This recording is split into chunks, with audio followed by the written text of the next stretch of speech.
Let's talk money, specifically the price of video games.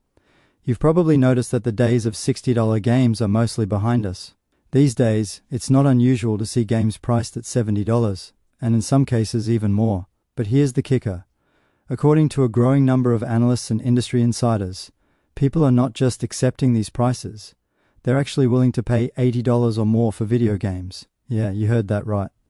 So in today's video, we're going to break down why that's happening, what it means for you as a gamer, and where the industry could be heading next when it comes to game pricing. Is this the new normal, or are we headed for a breaking point?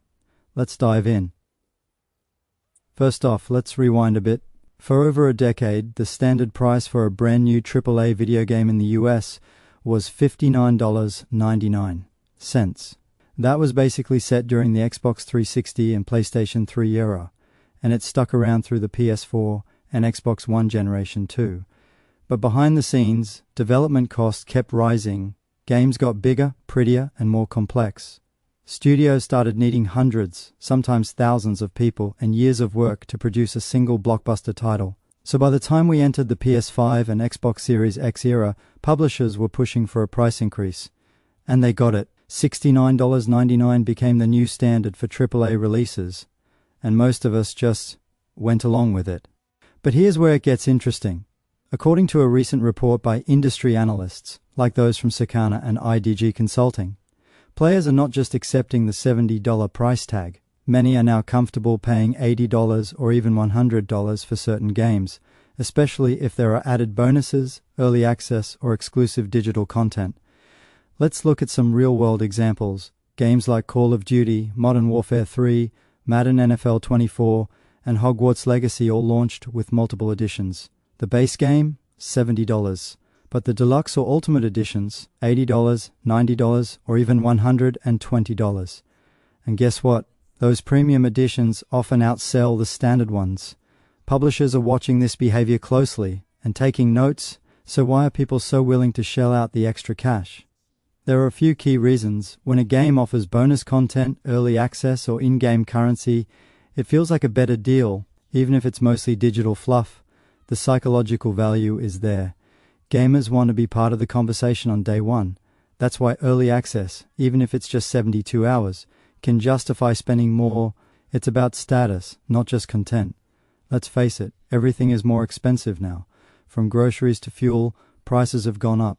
So when a game goes from $70 to $80, it doesn't feel that shocking anymore. Some players don't mind spending more on a game they'll play for months, like Fortnite, Destiny 2, or Genshin Impact. These are long-term investments in entertainment.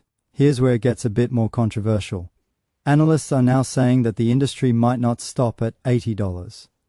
Some believe we'll see $90 or even $100 base game prices within the next few years. And this isn't just speculation.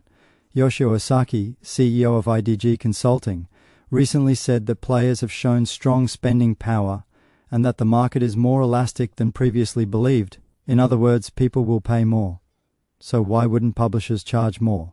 Add to that the success of games with $120 plus collector's editions like Starfield Constellation Edition or Final Fantasy VII Rebirth, and the trend is clear. People are already proving that price isn't a barrier if the product is hyped enough or includes physical goodies. Now let's talk pros and cons. The good, more expensive games could mean higher quality. Studios might get more time and resources to polish their games. Better profits might help reduce layoffs, assuming those profits are reinvested in talent and infrastructure. The bad, gaming becomes less accessible, especially for younger players or people with tight budgets. More pricing tiers can create confusion and resentment. There's a risk of overpromising and under-delivering. If players pay $100 and the game launches buggy or half-baked, that trust is gone. Let's not forget recent disasters like Cyberpunk 2077 launch or Redfall. Premium pricing didn't stop those from disappointing fans.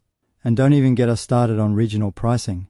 In countries like Australia, Canada, and parts of Europe, games are already well above $80 USD when you factor in currency exchange, taxes, and distribution fees. For example, The Last of Us Part 2 Remastered is around $109.95 AUD. That's about $73 USD for a remaster. In fact, I've been paying on average $100 for a game since the early 90s, and $139 for Phantasy Star on the Sega Master System. So for many gamers outside the US, this shift has already happened. We have been living in the world of $80 plus games, and have been for a while. Here's the real question. Are you okay with paying more than $80 for a game? Some people are totally fine with it. They say, hey, if I'm getting 100 plus hours of gameplay, that's cheaper than going to the movies. Others, not so much. They're tired of microtransactions, season passes, and half-finished launches. And the idea of paying more up front just feels like insult to injury. One thing's for sure, the conversation around pricing is just heating up, and gamers will push back if they feel ripped off. Just look at what happened with Suicide Squad, Kill the Justice League. Even after charging full price, it launched with a live service model and flopped hard. So what's next? We could be looking at a few different outcomes. Tiered pricing becomes the norm, with standard, deluxe, and collector editions priced at $70, $90, and $120. Subscription services like Game Pass and PlayStation Plus become more appealing, offering value to those who can't or won't pay full price. More indie developers and AA studios step up, offering quality experiences at lower prices, carving out their own loyal fan bases. Ultimately, the future of game pricing will depend on us, the players. If we keep paying $80 plus without question, that will become the standard. But if enough people vote with their wallets, the industry will be forced to listen. Alright, that's our deep dive into the world of $80 plus video games. Do you think it's fair? Are you okay with paying more for games, or is it just corporate greed in disguise? Drop your thoughts in the comments and let's talk about it. And hey, if you enjoyed this video, make sure to hit that like button, subscribe for more gaming analysis and news, and turn on those notifications so you never miss a video. Until next time, stay smart, stay skeptical, and game on.